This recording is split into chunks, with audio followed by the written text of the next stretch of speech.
안녕하세요. 주병수 총장입니다. 성경을 재밌고 쉽게 풀어보는 인바이블 시간입니다. 우리가 이 인바이블을 창조부터 시작해서 지난 시간 유다와 이스라엘이 멸망하고 그다음에 포로로 잡혀가고 어떻게 중간기가 왔냐 하는 데까지 여정을 우리가 가졌습니다. 이제 오늘은 이 인바이블 이 강의의 마지막 시간으로 그러면 구약 성경이 어떻게 예수님에 대하여 증거하고 있냐 하는 메시아 예언에 대하여 다뤄보려고 합니다.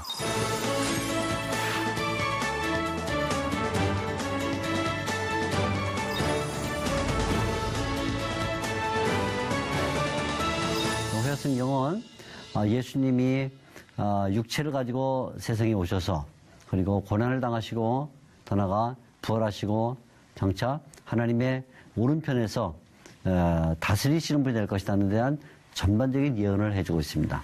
근데 우리가 구약성경 창세기에서부터 말라기까지 내용을 잘 보면 그냥 단순히 하나의 이스라엘의 역사라든가 아니면 이스라엘 백성들이 살았던 이야기만 들어있는 게 아니라 장차 하나님의 아들이신 메시아가 어떻게 세상에 오셔서 이스라엘 백성뿐 아니라 이방인까지 구원하시는 구원자가 될 것이라는 것을 말해주고 있는 것이죠. 그만큼 구약성경은 메시아 예언에 아주 전폭적인 증거를 주고 있다는 점을 우리가 생각을 할 수가 있습니다. 오늘은 그래서 이제 마지막 시간으로 구약의 메시아 예언을 이제 말씀을 드리겠는데요.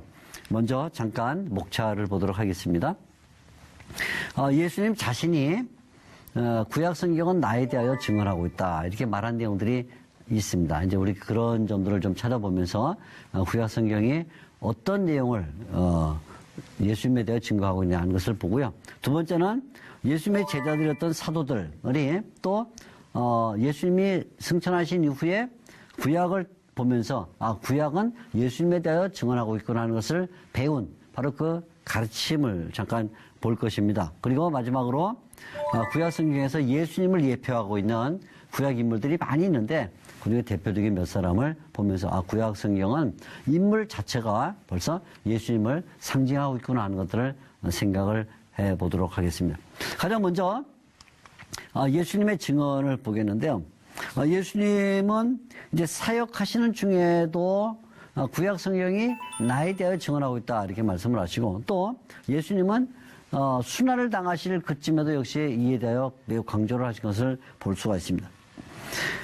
예수님이 이제 대략 한 3년 정도 공생의 시간을 거치시면서 여러 차례 자신이 구약 성경의 예언을 따라 활동하고 있다 하는 점을 말씀을 해 주셨습니다. 그냥 예수님께서 예수님의 뜻대로 하는 게 아니라 구약 성경을 이루기 위해서 예수님이 활동하고 있다 이런 것이죠. 그 가운데 요한복음 8장 56절을 보게 되면 예수님이 이런 말씀을 했습니다. 옛날에 아브라함이 있었다. 근데 아브라함이 아들 이삭을 낳고 그리고 그 이삭이 야곱을 낳고 해서 이스라엘 백성이 점점 많아지는 것 그걸 즐거워한 사람이 아니다.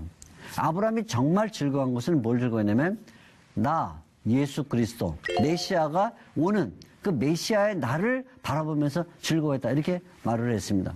우리는 언뜻 구약 성경을 보면 아브라함이 이삭을 낳고 잔치를 벌이고 뭐 등등 이런 기쁨의 표현을 할 때 아브라함이 이 땅에 굉장히 그 즐거운 삶을 살았구나 이렇게 생각할 수 있지만 예수님은 그렇게 보지 않은 거예요. 아브라함은 이 땅의 즐거움보다는 나 예수 그리스도 곧 메시아의 날이 오기를 기다리는 사람이었고 그것을 바라보면서 즐거워했다 이렇게 유혹을 한 것이죠. 그리고 그 아브라함이 예수님의 날을 바라봤다 이런 말이에요. 돌아와서 모세가 율법을 기록했는데 안식일과 또 성전 규례와 제사장에 대한 이런 만들들을 기록했을 때 그건 단순히 이 땅에서 어떤 행사 또는 집회 이걸 위해서 기록한 게 아니라 모세가 기록한 이 모든 내용들은 다 예수님에 대한 기록이다. 요한복음 5장 46절에 예수님께서 모세의 기록은 모세는 나에 대하여 기록하고 있다 이렇게 말합니다. 너희가 성경을 열심히 연구하고 상고하는데 이 모세는 나에 대하여 기록한다 이렇게 말씀해 주고 있죠. 돌아가서 선지자 가운데 이사야 선지자는 역시 예수님의 영광을 바라봤다는 거예요. 그리고 심지어는 사람들이 이 예수님이 오셔도 믿지 않는 그 불신에 대하여 이미 예언을 했다는 것이죠. 요한복음 12장 37절에서 41절까지 나오는 말입니다. 특별히 예수님은 순환을 당하시는 중에 바로 짧은 시간이죠. 예루살렘에 들어가시고 그 다음에 십자가에 달리는 그 아주 짧은 하루 이틀 사이에 그 시간 동안에도 성경이 예수님에 대하여 증언하고 있다는 점을 얘기를 하십니다. 부활, 고난과 부활은 예수님의 구원의 구약의 예언이다 이렇게 얘기를 해주고 있어요. 그 가운데 특별히 가룟 유다가 예수님을 배반할 것, 그것도 이미 구약 성경에 기록이 되어 있다 이렇게 말씀을 하십니다. 요한복음 13장 18절 말씀을 보게 되면 이 시편 41편 9절을 인용을 하면서 이렇게 말합니다. 내 떡을 먹는 자가 내게 발꿈치를 들었다. 발꿈치를 들었다는 말은 키재기를 해보자 이런 말이에요. 그 말은 뭐냐면 경쟁자가 되겠다 아니면 반역을 하겠다 이런 뜻인데 예수님과 함께 떡을 먹는 사람 가운데 한 사람이 예수님에 대해 반역할 것이다. 그거를 이미 시편이 예언해주고 있는데 예수님이 그걸 인용하고 있는 것이죠. 또 누가복음 22장 22절에 보면 예수님께서 순환을 당하시는 이 일, 이것도 이미 구약 성경에 기록된 대로 예수님이 가는 것이다 이렇게 얘기를 해주고 있어요. 예수님이 그냥 가는 게 아니라 이미 구약의 그 예언을 따라서 가고 있다 이렇게 말하죠. 또 이제 예수님께서 십자가에 달리실 점이 되면 제자들이 다 도망할 것이다 하는 이것도 이미 구약 성경에 예언이 되어 있다는 거예요. 마태복음 26장 31절을 보면 누가복음 스가랴 13장 7절을 인용하면서 목자를 때리면 결국 양떼가 흩어질 것이다 하는 말씀으로 제자들이 다 도망갈 것이라는 예언을 해주셨어요. 예수님께서 십자가에 달리는 그것도 역시 결국은 옛날 모세가 광야에서 뱀을 장대에 든 것 같다. 그래서 나무 십자가에 달릴 것이 모세에 의해서 상징됐다는 거죠. 요한복음 3장 15절 그리고 민수기 21장 9절 등등의 말씀입니다. 그리고 예수님이 십자가에 달리셔서 심지어 엘리 엘리 라마 사박다니 이렇게 부르거나 또는 내 영혼을 아버지의 손에 맡기나이다 이렇게 말할 때는 다 구약 성경의 말씀을 갖고 온 거예요. 그러니까 십자가에 달리신 그 상태에서도 구약 성경을 이루어 가시고 있었던 것이죠. 그만큼 예수님은 구약 성경이 예수님에 대하여 증언하고 있다는 그런 말씀을 해주고 있습니다. 두 번째는 이제 사도들도 역시 예수님에 대하여 이제 증언하는데요. 먼저 예수님이 부활 후에도 이제 예수님 자신에 대하여 구약 성경이 증언하는 점을 얘기를 해주고 있습니다. 부활 후에 예수님이 엠마오로 가는 제자들을 만나시게 되는데 엠마오로 가는 제자들 가운데 한 사람은 글로바라는 사람이었고 또 한 사람은 익명의 사람이 길을 가면서 예루살렘에서 일어난 예수님의 처형 사건을 놓고 굉장히 근심하는 빛을 가지고 가고 있을 때 예수님이 그들에게 나타나셨죠. 그리고 그들과 대화를 하셨습니다. 대화하시면서 구약 성경을 풀어주셨습니다. 그때 예수님이 모세, 그 다음에 선지자, 그리고 시편을 풀었다 이렇게 말해요. 모세와 선지자, 시편은 구약 성경 전체죠. 구약 성경을 통해서 모세가 예수님에 대해 말하고 있는 바, 선지자가 예수님에 대해 말하고 있는 것, 그리고 시편이 예수님에 대해 말하고 있는 것을 다 들려줘서 구약 성경 전체는 예수님에 대하여 증언하고 있다 하는 것을 말했어요. 특별히 부활을 가르치고 있다. 그래서 이 엠마오로 가던 두 제자의 눈이 밝아졌죠. 그러니까 예수님의 부활 후에도 구약 성경은 나에 대하여 증언하고 있다 이렇게 말씀해 주셨습니다. 그러니까 사역 중에도 순환을 당하시는 중에도 부활을 하시는 후에도 구약 성경을 가지고 예수님이 자신을 설명해 줬다 이런 말입니다. 이런 생각은 사도들에게도 그대로 답습이 됐어요. 그러니까 예수님의 제자들도 예수님처럼 구약 성경은 예수님을 말하고 있다는 것을 확신을 했습니다. 그래서 베드로를 보면 사도행전 3장 22절에 예수님은 모세와 같은 선지자다 이렇게 말합니다. 나중에 스데반도 사도행전 7장 37절에 보게 되면 예수님은 모세와 같은 선지자다 이렇게 말하는 것은 신명기 18장 15절과 18절을 인용하고 있는 것이죠. 그러니까 베드로나 스데반의 이런 제자들이 다 예수님은 구약시대에 이미 모세를 통해서 증명이 됐다 이렇게 말해주고 있는 것이죠. 가룟 유다의 배반, 그것도 역시 다윗의 입으로 이미 다 예언이 됐다는 거예요. 그래서 결국 그가 목매달아 죽고 떨어져서 모든 창자가 흘러나와 피밭이 될 것. 그것을 다 이미 시편에 다윗이 예언을 했다는 것이죠. 그래서 예수님의 그 제자인 이 베드로는 유다의 배반에 대해서도 구약 성경을 통해서 증명을 해주고 있습니다. 예수님께서 고난을 받으실 것, 그것은 다 이미 구약시대에 나타나는 것이다 이렇게 말합니다. 그래서 예수님의 고난에 대한 사도행전 3장 18절 말씀을 보게 되면 하나님이 모든 선지자 입을 통하여 자기의 그리스도께서 고난 받으실 일을 미리 알게 하신 것을 이와 같이 이루셨느니라 이렇게 말합니다. 하나님께서 구약 성경에 이미 예수님의 고난에 대하여 다 말씀해 주셨다는 것이죠. 사도행전 3장 24절에 보면 사무엘 때부터 이어 말한 모든 선지자도 이때를 가리켜 말했다. 그래서 부활의 예수님에 대하여 사무엘 선지자 이외에 많은 선지자들이 다 그렇게 말을 했다는 거예요. 그만큼 이 베드로도 구약 성경을 통해서 예수님의 고난과 부활을 증명해 주죠. 특별히 사도행전 2장 24절에서 28절을 보게 되면 예수님에 대하여 예수님의 부활을 설명하면서 그것은 다윗의 시편대로 된 것이다. 하나님의 거룩한 자는 죽음에 방치되거나 썩음을 당치 않겠다 하는 부활에 대한 증언이다 이렇게 봤죠. 사도행전 2장 32절에서 35절은 다윗의 시편에 예언된 대로 예수님께서 부활하시고 승천하셔서 하나님의 우편에 앉아 계실 것이다 하는 것도 예언을 했어요. 그러니까 베드로는 예수님의 그 사역이 모세와 같은 것이다. 예수님의 배반자가 있다. 또 예수님이 고난을 당할 것이다. 예수님이 부활하시고 승천할 것이다. 다 구약 성경을 통해서 베드로 자신이 증언을 해주고 있습니다. 우리가 잘 아는 이 예루살렘의 7 일꾼 가운데 빌립이 있는데요. 빌립은 어느 날 가자로 내려가는 길에 에티오피아 내시면서 재무장관이었던 사람을 만나게 되죠. 근데 이 에티오피아 재무관이 예루살렘 성전에 올라와서 경배를 하고 내려가는 길입니다. 아마 지난 시간 말씀드린 것처럼 이 사람도 디아스포라 유대인에게 영향을 받아서 회심자가 되는지 모르겠어요. 예루살렘 성전에 올라와서 제사를 드렸다는 것은 보통 일이 아니니까요. 근데 내려가는 중에 성경을 읽고 있었어요. 마차 안에서. 이사야서를 읽고 있었습니다. 이사야 53장을 읽고 있었는데 성령께서 빌립에게 그 사람을 향해 가라 그렇게 말했죠. 그래서 빌립이 에티오피아 사람에게 갔습니다. 그가 이사야 53장을 읽고 있을 때 이 에티오피아 사람이 물었습니다.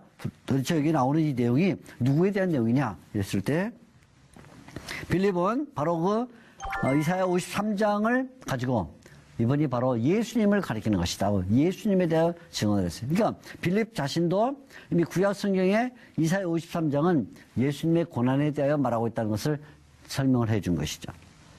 바울은 우리가 잘 아는 대로 모든 성경에서 예수님의 고난과 부활에 대하여 증거할 때마다 항상 그것은 구약 성경대로 된 것이다 이렇게 말합니다. 대표적으로 고린도전서 15장 3절에서 4절을 보면 예수님이 성경대로 고난을 받으시고 예수님이 성경대로 부활하셨다 이렇게 말해서 예수님의 고난과 부활은 구약 성경대로 됐다고 바울의 마음속에는 확신이 있었죠. 그래서 바울은 로마서부터 시작해서 빌레몬서까지 13개 서신을 보게 되면 거의 다 구약 성경이 어떻게 예수님에 대하여 증언하고 있냐는 것을 말한다는 거예요. 특히 로마서 1장 1절부터 몇 절을 보게 되면 예수님에 대한 얘기는 이미 선지자들을 통해서 구약 성경에 글로 기록됐다는 것이 이제 로마서 첫 부분에 나오는 유명한 말이죠. 그것이 복음이다. 복음은 뭐냐?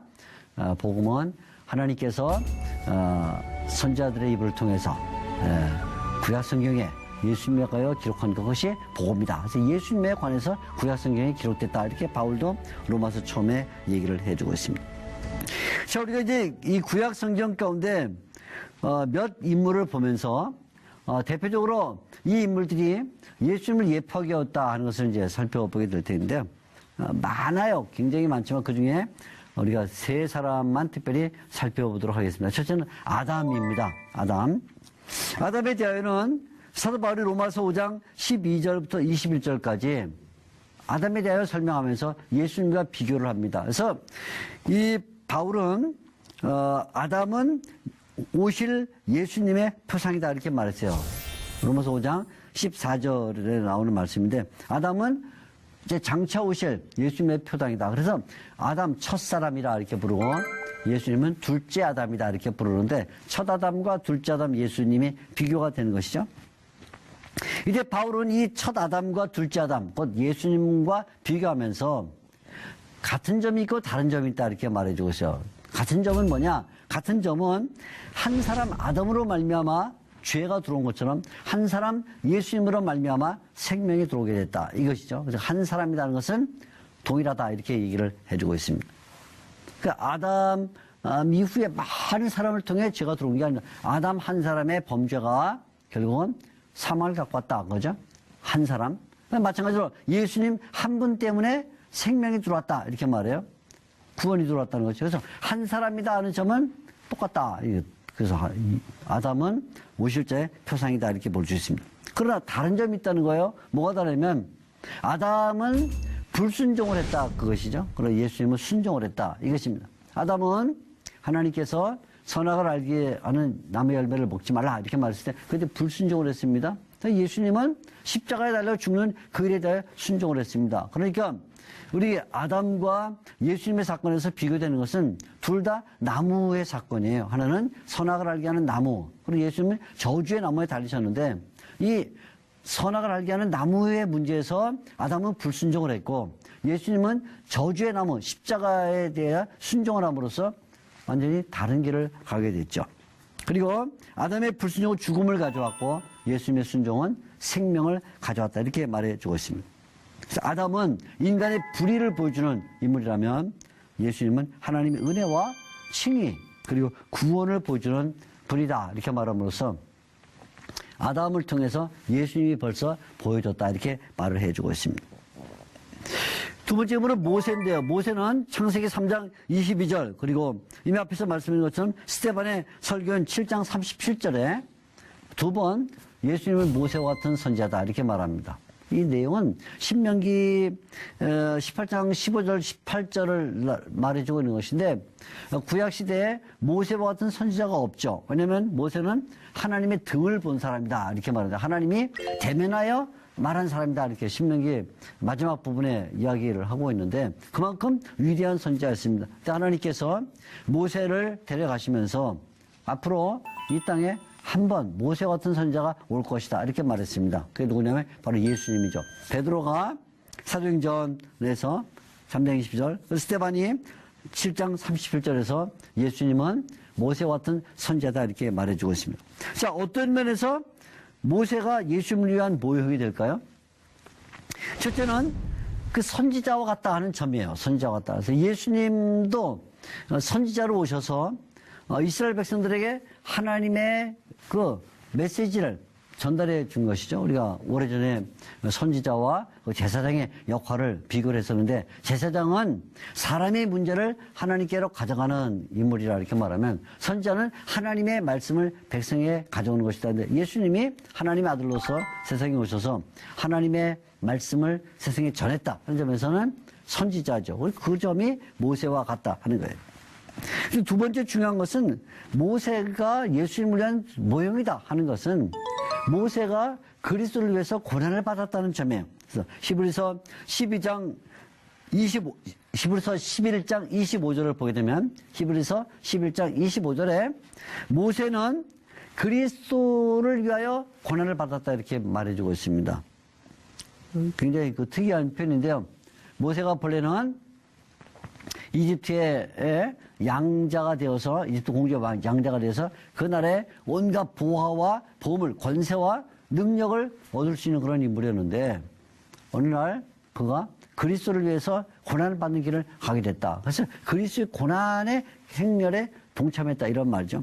이 말을 바꿔 말하면 모세는 그리스도께서 받으실 고난을 미리 체험한 사람이다 이렇게 볼 수 있어요. 구약의 많은 인물들이 예수님과 같은 고난을 체험했는데 요셉이 그랬고 다니엘이 그랬고 그랬지만 그 가운데 특별히 모세는 예수님이 장차 당하실 그 순환, 그 고난을 먼저 맛본 사람이다. 그래서 그리스도의 고난에 동참을 했다. 이렇게 말해주고 있습니다. 그러면서 동시에 앞으로 장차 그리스도인들이 받게 될 그 고난의 그 길을 먼저 간 사람이다. 이렇게 볼 수 있죠. 한편으로는 예수님을 모형하면서, 예표하면서 예수님의 고난을 먼저 맛본 사람. 둘째는 그 예수님을 믿는 사람들이 당할 고난을 먼저 맛본 사람. 이렇게 볼 수가 있어요. 그러니까 모세는 예수님을 위한 모형이자 동시에 우리 그리스도를 위한 모형이다. 이렇게 볼 수가 있습니다. 세 번째 인물은 엘리야인데요. 엘리야. 자, 이 엘리야라는 인물, 누가 보면 4장 24절에 나오는 인물인데, 엘리야도 역시 예수님을 예표를 해주고 있습니다. 어떤 면에서 예수님을 예표할까요? 먼저 엘리야가 고향 사람들에게 박대를 받았다 하는 점이 그렇다는 것이죠. 그래서 엘리야가 사역을 할 때 그 이스라엘 사람들은 엘리야를 별로 좋아하지 않았어요. 그래서 엘리야가 주로 보냄을 받을 때는 사렙대 과부, 무슨 뭐 이방 여자들에게, 이방 사람에게 보냄을 받아서 그들로부터 환대를 받습니다. 그래서 선지자가 고향에서는 환영을 받지 못한다는 그 말씀이 엘리야서부터 시작을 했죠. 예수님도 엘리야처럼 고향에서는 환영을 받지 못했습니다. 그래서 바로 이 선지자가 박대받는다 하는 것이 엘리야와 예수님에게서 같은 관계로 나타나죠. 특별히 두 가지 사실이 중요한데, 예수님께서 박대받은 것은 엘리야가 박대를 받은 것과 같다 하는 것이고요. 두 번째는 이방인에게 보냄을 받았다는 것이 중요하다는 거예요. 이방인에게 보냄을 받았다. 무슨 말이냐면 엘리야가 사렙다 과부와 같은 이런 이방인에게 보냄 받은 것처럼 예수님도 장차 엘리야와 같은 선지자로서 이방인들에게 보냄을 받는다. 그래서 이방인 구원에 중요한 역할을 감당할 것이다 하는 바로 이 점. 이것이 엘리야가 예수님의 모형이 된다는 것이죠. 박대와 그리고 이방인 선교 이렇게 됩니다. 우리는 그 예수님께서 변화사 안에서 변형이 되셨을 때 구약에 두 인물이 등장한 걸로 알고 있습니다. 한 명은 모세가 등장했고 한 명은 엘리야가 등장을 했죠. 아까 말한 것처럼 모세가 등장한 것은 예수님이 모세 같은 선지자이시기 때문에, 엘리야가 등장한 것은 역시 예수님이 엘리야와 같은 선지자이기 때문에 등장을 했습니다. 그리고 모세가 순환의 길을 갔고 엘리야도 순환의 길을 갔는데, 이스라엘 아합과 그리고 이세벨에게 순환을 받았잖아요. 갔는데 예수님도 그 순환의 길을 간다는 거예요. 그래서 변화산에서 모세와 엘리야가 나타나서 예수님에게 뭘 가르쳐 주냐면 예루살렘에서 죽을 것이다 하는 사실을 가르쳐 줬습니다. 그러니까 모세가 순환의 모형이요 엘리야가 순환의 모형이기 때문에 변화산에 그 두 인물이 나타나서 예수님과 대화할 때 뭘 대화했냐면 예수님의 예루살렘에서 죽음에 대하여 얘기를 나눴습니다. 또 우연이 아니죠. 누가복음 9장 30절에 나오는 말씀입니다. 우리가 한 인물을 잠깐 더 살펴보면 마지막으로 요나가 있는데요. 이 요나는 이제 아담, 모세, 엘리야와 등등에서 특별히 굉장히 중요한 의미를 우리에게 보여줘. 그건 뭐냐? 요나와 예수님은 각각 자기 시대의 사람들에게 표적이 되었다 하는 것이죠. 그래서 요나가 니느웨 사람들에게 표적됨과 같이 인자도 이 세대 사람들에게 표적이 되자. 이게 누가복음 11장 30절에 나오는 말씀인데, 요나가 자기 시대 사람들에게, 예수님이 자기 시대의 사람들에게 표적이 됐다는 점에서 모형이 되어지는 것이죠. 둘째는 요나와 예수님은 동일한 사건을 맛보았습니다. 요나는 물고기 뱃속에서 죽음을 맛보았고 예수님을 땅 속에서, 땅의 심장에서, 지하에서 죽음을 맛보셨죠. 죽음을 맛봤다 하는 점이 동일한 사건입니다. 특별히 요나는 예수님의 죽음을 보여주는 모형적인 인물이었다는 점에 우리가 중요점을 갖는 거죠. 그러나 동시에 또 요나가 물고기 뱃속에서 나온 것처럼 결국 예수님도 땅속에서 나오리라, 부활하리라 하는 것이 요나를 통해서 보여줬다 이렇게 볼 수가 있습니다. 요나는 예수님의 죽음에 대한 모형이자 예수님의 부활에 대한 모형이라 이렇게 볼 수가 있습니다.